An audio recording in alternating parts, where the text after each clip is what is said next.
অশান্ত বাংলাদেশে জাতির উদ্দেশ্যে ভাষণ রাষ্ট্রপতি মোহাম্মদ শাহাবুদ্দিনের। দ্রুত নির্বাচনের মাধ্যমে সরকার গঠনের বার্তা দিয়েছেন রাষ্ট্রপতি। আন্দোলনকারী ছাত্র ও নেতাদের পাশাপাশি বিএনপি প্রধান খালেদা জিয়াকেও মুক্তি দেওয়ার কথা ঘোষণা করেছেন রাষ্ট্রপতি। সকল দল ও অংশীজনদের সাথে আলোচনা করে গঠিত অন্তর্বর্তীকালীন সরকার যত দ্রুত সম্ভব নির্বাচনের ব্যবস্থা করবে। বৈষম্য বিরোধী ছাত্র আন্দোলন ও বিভিন্ন মিথ্যা মামলায় আটক সহ সকল বন্দীদের মুক্তি দেওয়া হবে। বৈষম্য বিরোধী ছাত্র আন্দোলনের নিহতদের পরিবারদের ক্ষতিপূরণ প্রদান ও আহতদের সুচিকিৎসার প্রয়োজনীয় সকল সহায়তা দেওয়া হবে। সর্বসম্মতিক্রমে বিএনপির চেয়ারপারসন বেগম খালেদা জিয়াকে মুক্তি দেওয়ার সিদ্ধান্ত নেওয়া হয়। বাংলাদেশের অন্তর্বর্তী সরকারের মুখ্য উপদেষ্টা হতে পারেন মোহাম্মদ ইউনূস। নোবেলজয়ী অর্থনীতিবিদ মোহাম্মদ ইউনূস, গ্রামীণ ব্যাংকের রূপকার ইউনূস, যে খবর এখনো পর্যন্ত পাওয়া যাচ্ছে যে অন্তর্বর্তী সরকার গঠন করা হতে চলেছে বাংলাদেশে, আর সেই অন্তর্বর্তী সরকারের মুখ্য উপদেষ্টা হতে পারেন মোহাম্মদ ইউনূস। নোবেলজয়ী অর্থনীতিবিদ মোহাম্মদ ইউনূস, তাকেই করা হতে পারে অন্তর্বর্তী সরকারের মুখ্য উপদেষ্টা।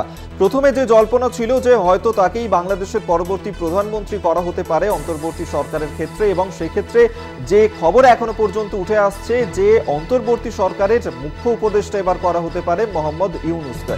নোবেলজয়ী অর্থনীতিবিদ মোহাম্মদ ইউনূস, গ্রামীণ ব্যাংকের রূপকার ইউনূস, তিনিই হতে চলেছেন বাংলাদেশের অন্তর্বর্তী সরকারের মুখ্য উপদেষ্টা। এই মুহূর্তে বড় খবর দিচ্ছি আপনাদেরকে, বাংলাদেশের যে অগ্নিগর্ভ পরিস্থিতি এখনো পর্যন্ত স্বাভাবিক হয়নি পরিস্থিতি বাংলাদেশের ক্ষেত্রে, তারই মধ্যে শেখ হাসিনা তার ইস্তফা দেওয়ার পরেই অন্তর্বর্তী সরকারের গঠন করার কথা ঘোষণা করা হয়েছে, এবং সেই অন্তর্বর্তী সরকারেরই মুখ্য উপদেষ্টা করা হতে পারে মোহাম্মদ ইউনূসকে।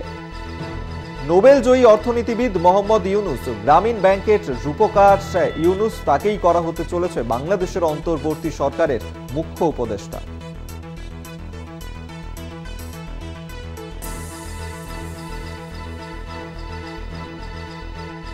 আপনাদেরকে জানিয়ে রাখবো যে বাংলাদেশে শেখ হাসিনা তিনি ইস্তফা দেওয়ার পরেই দেশ ছেড়েছেন তিনি, এবং তারপরেই সেনাপ্রধান তিনি ঘোষণা করেছিলেন যে বাংলাদেশে অন্তর্বর্তী সরকার গঠন করা হতে চলেছে। যে জল্পনা ছিল প্রথমে হয়তো মোহাম্মদ ইউনূস তাকে প্রধানমন্ত্রী করা হতে পারে, সেই ক্ষেত্রে অন্তর্বর্তী সরকারের মুখ্য উপদেষ্টা হতে পারেন মোহাম্মদ ইউনূস, যে খবর উঠে আসছে। আমরা এই নিয়েই কথা বলবো। অ্যাসাইনমেন্টের দিব্যেন্দু ঘোষ আমাদের সঙ্গে এই মুহূর্তে টেলিফোনে রয়েছেন। দিব্যেন্দু দা, বাংলাদেশে অন্তর্বর্তী সরকার গঠন করা হতে চলেছে, সেই সরকারেরই মুখ্য উপদেষ্টা হতে পারেন মোহাম্মদ ইউনূস। হ্যাঁ দেখো, এটা কিন্তু জল্পনা কিন্তু গতকাল থেকেই ছিল। তার কারণ নোবেল শান্তি পুরস্কার জয়ী মোহাম্মদ ইউনূস, তিনি বাংলাদেশ গ্রামীণ ব্যাংকের প্রতিষ্ঠাতা বটে।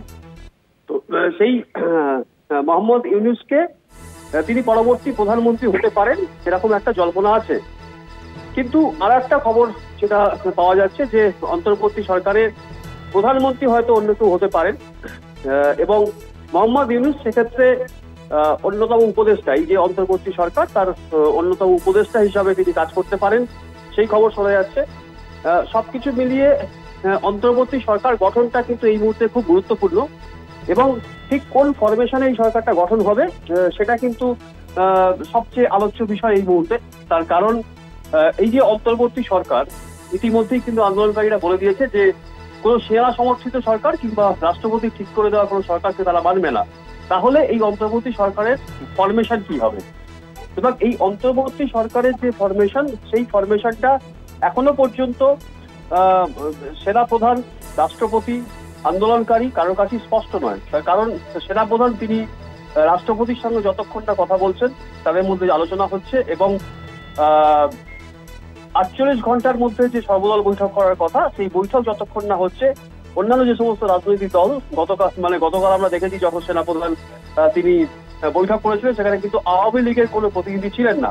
সুতরাং এই আওয়ামী লীগের কোনো প্রতিনিধি এই সর্বদল বৈঠকে থাকবেন কিনা, সেখানে বিএনপির কি দাবি হবে, জামাতের কি দাবি হবে, আন্দোলনকারীদের কি দাবি হবে, সুশীল সমাজের কি দাবি হবে, সেটা কিন্তু গুরুত্বপূর্ণ। ফলে এই অন্তর্বর্তী সরকার গঠনটা এই মুহূর্তে বাংলাদেশের কাছে আশু প্রয়োজন, সেটা গতকালই রাষ্ট্রপতি উল্লেখ করে দিয়েছেন। এই জায়গা থেকে দাঁড়িয়ে এই যে অন্তর্বর্তী সরকার, সেই অন্তর্বর্তী সরকারের যে ফরমেশন তার উপর কিন্তু অনেকটা নির্ভর করছে। তার রাষ্ট্রপতি তিনি কিন্তু বলেছেন যে অন্তর্বর্তী সরকার গঠনের পরেই বাংলাদেশের যে সাধারণ নির্বাচন, সেই নির্বাচনের দিকে এগোতে হবে। সুতরাং নির্বাচন কোন ফর্মুলায় হবে, অন্তর্বর্তী সরকার কোন ফর্মুলায় গঠন করা হবে, সেটা কিন্তু গুরুত্বপূর্ণ। এবং যদি সুশীল সমাজ তাদের একটা গুরুত্বপূর্ণ ভূমিকা দিয়ে অন্তর্বর্তী সরকারে রাখা হয়, তাহলে সেক্ষেত্রে মোহাম্মদ ইউনূস যদি প্রধানমন্ত্রী নাও হন, তিনি কিন্তু এই অন্তর্বর্তী সরকারের প্রধান উপদেষ্টা হিসাবে কাজ করতে পারেন।